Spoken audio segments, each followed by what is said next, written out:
Hello friends, good morning to all of you. आज है 27 अगस्त और पिछले 3 दिनों के करंट अफेयर्स इसमें इंक्लूड है बिकॉज़ कि हमारी सारी प्रैक्टिस सेट आ रही हैं। इसकी वजह से हम करंट अफेयर्स में थोड़ा प्रॉब्लम हो गया था और थोड़ा सा नेटवर्क एंड और भी इश्यूज़ हैं। तो करंट अफेयर्स वही मॉर्निंग टाइम में आएगा, बट ये 3 दिनों के करंट अफेयर्स हैं, सो ज़रूर देखिएगा लास्ट तक। सारे करंट अफेयर्स मैंने इसमें इंक्लूड कर दिए हैं। इसकी PDF आपको टेलीग्राम पे मिल जाएगी। टेलीग्राम का लिंक डिस्क्रिप्शन में है। साथ ही साथ हमारा पॉलिटी, हिस्ट्री एंड ज्योग्राफी सबके प्लेलिस्ट मौजूद हैं जिसमें सारे प्रैक्टिस सेट अवेलेबल हैं।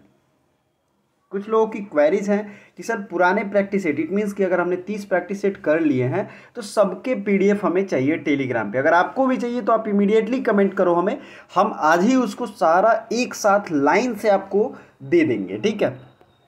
और इंस्टाग्राम, फेसबुक है, चैनल का लिंक है। काफ़ी मेहनत लगती है कंटेंट बनाने में, so please like this video. और पहला क्वेश्चन देखते हैं। भारत का पहला चलता फिरता सिनेमा घर यानी रोमिंग सिनेमा हॉल इसको कहते हैं। रोमिंग सिनेमा हॉल, रोम मतलब होता है क्या, घूमना। रोमिंग सिनेमा हॉल कहाँ स्थापित किया गया है? तो ये जो सिनेमा हॉल होगा ये इसे कहीं भी पोर्टेबल टाइप होगा, कहीं भी इसे रख करके और हम अपना काम कर सकते हैं। तो ये होगा लेह लद्दाख में, ठीक है।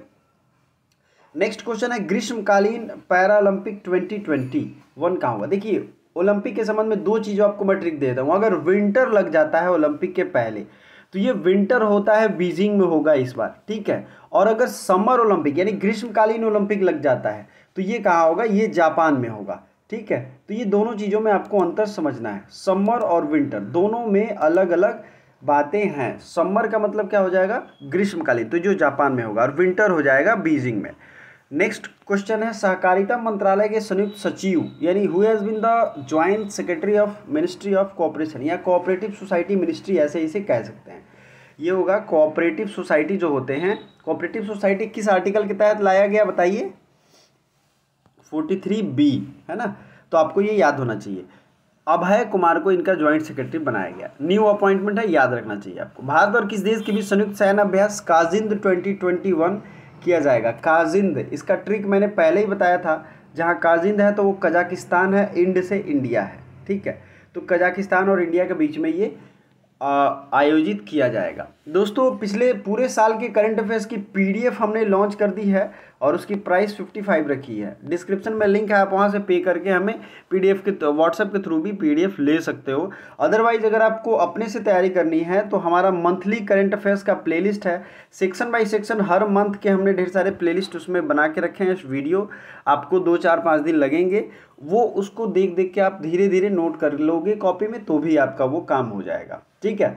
तो दोनों ऑप्शन है आपके पास, फ्री में भी और पेड कोर्स में भी, जैसे आप चाहते हो। हमारा पेड कोर्स भी चल रहा है तो उससे भी आप अपनी तैयारी कर सकते हो, ठीक है। डिस्क्रिप्शन में व्हाट्सएप है, आप उससे जुड़ के पूछ सकते हो। अगला देख लेते हैं, global manufacturing risk index. What is the rank of India in global manufacturing risk index 2021? क्या रैंक है इसमें? दूसरे स्थान पे इंडिया है, ठीक है। कितने स्थान पे? दूसरे स्थान पे। अगला देख लेते हैं, श्री बसवा अंतर्राष्ट्रीय पुरस्कार से किसे सम्मानित किया गया? ये साउथ इंडिया का, कर्नाटका से रिलेटेड है। बसवा अंतर्राष्ट्रीय इंटरनेशनल प्राइज है, इसलिए ये जरूरी हो जाता है। बसवलिग्गा पेड्डा पट्टा देवरू, बसवलिग्गा पट्टा देवरू। अब इसको आप याद ही कर लो, ये बसवा है भी और यहाँ भी इनका भी नाम है बसवलिग्गा पट्टा देवरू। तो ये दोनों एक दूसरे से कनेक्टेड हैं। अगला है, the Kapil Sharma story book author is. Kapil Sharma story, Kapil Sharma आपको आप जानते भी होंगे, ये बुक लिखी गई है कपिल शर्मा स्टोरी। इसके ऑथर कौन है, इसके लेखक कौन है? ये हैं अजिताभा बोस। क्या नाम है इनका? अजिताभा बोस। नेक्स्ट देख लेते हैं, सेफ सिटीज इंडेक्स 2021 में कौन सा शहर शीर्ष पे है? तो सेफ सिटीज़ यानी कि सेफनेस के मामले में, सेफ्टी अगर किसी दुनिया में है तो इनमें कौन सा सिटी जो है सेफेस्ट होगा? टॉप 3 कंट्री में कोपेनहेगन, टोरंटो और सिंगापुर। कौन कौन होगा? कोपेनहेगन, टोरंटो और सिंगापुर, ये टॉप 3 कंट्री हैं। अगला है, भारत का पहला स्वदेशी मोटर चालित व्हील चेयर, ठीक है। भारत का पहला इंडिजिनस डेवलप्ड व्हील चेयर बनाया गया नियो बोल्ट को किसने विकसित किया है? IIT मद्रास ने। इसका राइट आंसर क्या होगा? IIT मद्रास ने स्वदेशी यानी indigenous motor developed motor aided wheel chair neo bolt को बनाया है IIT मद्रास ने। 10 नंबर क्वेश्चन है, academic ranking of world university की रिपोर्ट के अनुसार विश्व की सबसे सर्वश्रेष्ठ यूनिवर्सिटी कौन है। और इसी रिपोर्ट के हिसाब से BHU जो है वो 3rd रैंक पे है। और इंडिया की टॉप 10 यूनिवर्सिटी की वीडियो मैंने बना दी है, आप ज़रूर देखिएगा इसे, और देख के आप ये डिसाइड कर सकते हो कि कौन से टॉप के कॉलेज है जिसमें हमें एडमिशन लेना है। तो हार्वर्ड यूनिवर्सिटी इसमें वर्ल्ड में टॉप इसने किया है। विश्व की पहली जीवाश्म मुक्त स्टील किस देश ने बनाई है। World's first fossil free steel, तो ये स्वीडन ने बना दिया है। ठीक है, किसने बनाया, स्वीडन ने। स्वीडन की राजधानी कहाँ है, स्टॉकहोम। फिनलैंड की राजधानी कहाँ है, हेलेंस्की। नॉर्वे की राजधानी कहाँ है, नॉर्वे की बताइए, ओस्लो। और ये तीनों कंट्री जो है ये हैं स्कैंडिनेवियन कंट्री। ठीक है, अब बात करेंगे हम यहाँ पे कुछ इंपॉर्टेंट चीज़ों की, जैसे कि एक पूछा जाता है Bothnia, gulf of Baltic sea, ये सब कहाँ पे है। बाल्टिक स्टेट कौन कौन से हैं, तो देखिए ये है बाल्टिक सी, ये तीनों Estonia, Latvia and Lithuania. Please pen और पेपर लेकर के बैठें और नोट करते चलें। ये तीनों मिला करके जो हैं ये हैं, क्या है तीनों, ये तीनों है बाल्टिक स्टेट, काइंडली लिख लीजिए। और ये तीनों ऊपर के, और एक और स्टेट है ये स्कैंडिनेवियन स्टेट है, ये तीनों स्कैंडिनेवियन। आपको जान के आश्चर्य होगा, इन देशों के पास खनिज संपदा कम है, यानी कि जो मिनरल्स हैं वो बहुत कम है, बट ये अलग अलग चीज़ों को यूटिलाइज करके, जैसे जिसके पास पानी है उसका वो वाटर रिसोर्स का यूज़ करके और काफ़ी समृद्ध हैं। दुनिया के सबसे शांति वाले देश इन्हीं सब देशों में से टॉप में आते हैं। ठीक है, फिर ये है हमारा यूरोप में आपको पता ही है यूरोपीय यूनियन है, जिसमें अब ब्रिटेन के निकलने के बाद सिर्फ 27 मेंबर रह गए हैं यूरोपीय यूनियन में। ठीक है, यूरोपीय यूनियन से कौन अलग हो गया, ब्रिटेन। यूनाइटेड किंगडम, ये आपको दिख रहा होगा, इसकी राजधानी है लंदन। और ये सारे जो बड़े बड़े देश हैं इनकी राजधानी और करेंसी याद होनी चाहिए। यूरोप में सबसे ज़्यादा करेंसी जो वैलिड है वो है यूरो। ठीक है, लेकिन कोई ऐसे देश भी हैं जो अपना अलग करेंसी रखे हुए, जैसे ब्रिटेन था तो उसने पाउंड अपना रखा था, है ना, यूरोपीय यूनियन में शामिल नहीं हुआ था। तो इसलिए हम देखेंगे फ्रांस की राजधानी कहाँ है, पेरिस, और यहीं पे आईफिल टावर है। फ्रांस और ब्रिटेन के बीच में आप यहाँ देखोगे ध्यान से, तो आप देखो इंग्लिश चैनल, आप लोग नाम सुनते होंगे, फ्रांस और ब्रिटेन के बीच में यहाँ इंग्लिश चैनल है, एग्जाम में पूछा भी जाता है। ठीक है, कील कैनाल भी है इसी वाले एरिया में, कील कैनाल जो कि जोड़ता है, सी लिंक है, अंदर से सी लिंक है और ट्रेन चलती है अंदर, यानी कि समुद्र के अंदर, सी के अंदर ट्रेन चलती है, ये इधर ही है। ठीक है, फिर आते हैं जर्मनी का कौन था, हिटलर था, जिसने सेकेंड वर्ल्ड वॉर का एक तरीके से ओरिजिनेटर मान सकते हैं। तो जर्मनी की राजधानी कहाँ है, जर्मनी की राजधानी कहाँ है बताइए, बर्लिन। फिर छोटे छोटे दो देश आपको दिख रहे होंगे, बेल्जियम और नीदरलैंड। नीदरलैंड की राजधानी है एम्स्टर्डम, बेल्जियम की है ब्रुसेल्स।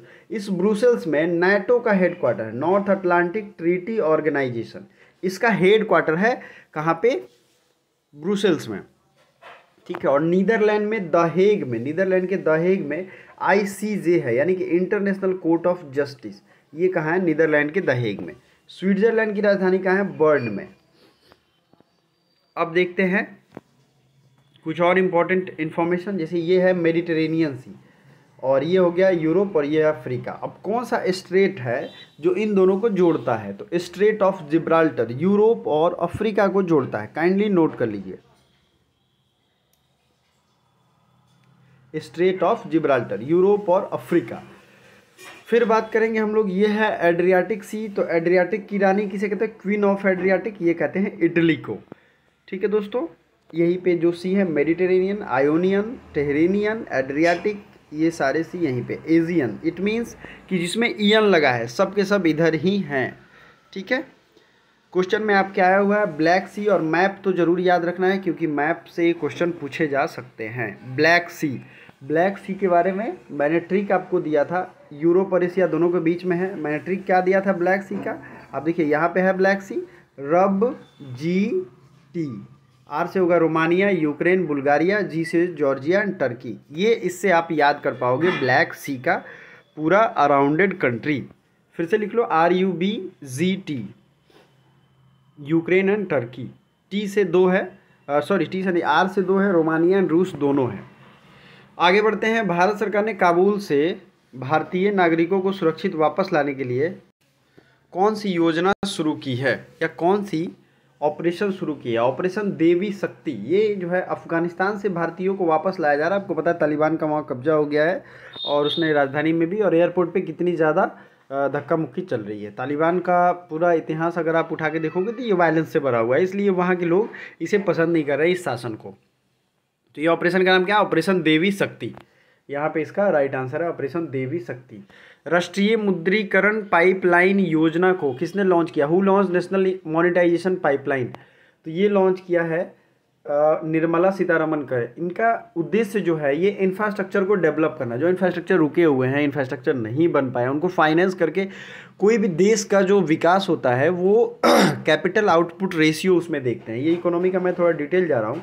दरअसल आपको देखना है किसी भी देश को या किसी भी कंपनी को आपके यहाँ अगर प्रोडक्शन करना है तो वो दो चीज़ें देखते हैं। एक तो हर चीज़ अवेलेबल हो जाए यहाँ पे टाइम से, टाइमली अवेलेबल हो जाए, और यहाँ पे हम अगर मान लो बिल्डिंग वहाँ बनाया है, हमें बिल्डिंग नहीं बनाना पड़े, इट मीन्स कि इंफ्रास्ट्रक्चर नहीं बनाना पड़े, तो हमारा क्या होगा, कम टाइम में ज़्यादा हम ग्रो कर पाएंगे। अगर हम बिल्डिंग बनाने लगे तो 2 साल बिल्डिंग बनाने में लगेगा, फिर हमारा प्रोजेक्ट ही शुरू होगा 2 साल बाद। बिल्डिंग बनाया है तो हम तुरंत वहाँ लॉन्च कर सकते हैं अपने प्रोडक्ट। तो ये होता है इंफ्रास्ट्रक्चर, और इंफ्रास्ट्रक्चर से ये फ़ायदे हैं। तो इसके लिए ही मोनेटाइजेशन पाइपलाइन शुरू किया गया है। अगला है, भारत ने किस देश के साथ AK-13 राइफल खरीदने के लिए समझौता किया है? तो AK-13 राइफल रूस से खरीदा जाएगा। रूस की राजधानी है मॉस्को और रूबल यहाँ की करेंसी है। ठीक है।